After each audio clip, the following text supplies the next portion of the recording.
Praise the lord. దేవుని నామానికి మహిమ కలుగును గాక. ఈరోజు దేవుని వాగ్దానము, నేను మిమ్మును ఏర్పరచుకుని నియమించితిని. యోహాను సువార్త 15వ అధ్యాయం 16వ వచనము.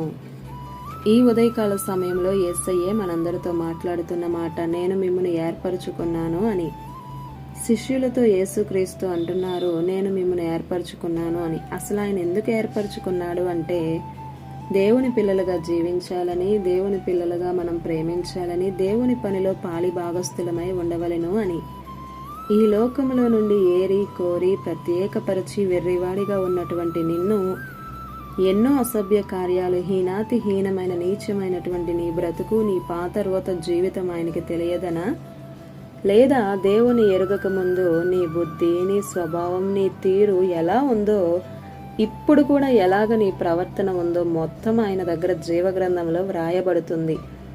ఈ లోకంలో పాపంలో జీవించే నీవు పతనమైపోయి ఎక్కడ నరకానికి పాత్రుడు అవుతావో అని దేవుడే నీ ఎడల కనికరించి తన కృపను విస్తరించి నిన్ను ఏర్పరచుకుంటే ఎలా జీవిస్తున్నావు? దేవునికి మహిమకరంగా ఇతరులను రక్షణలోనికి నడిపించేలా జీవించు.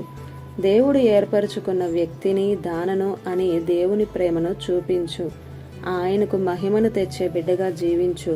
దేవుణ్ణి ప్రకటించు. అప్పుడు ఏర్పరచుకున్నటువంటి నిన్ను బట్టి దేవునికి మహిమ, ఘనత కలుగుతుంది.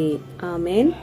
ఇది నా వాగ్దానం మనందరి జీవితాలలో నెరవేరాలని కోరుతూ, దేవుని సువార్త పరిచర్యలో మీ సహోదరి ప్రసన్న.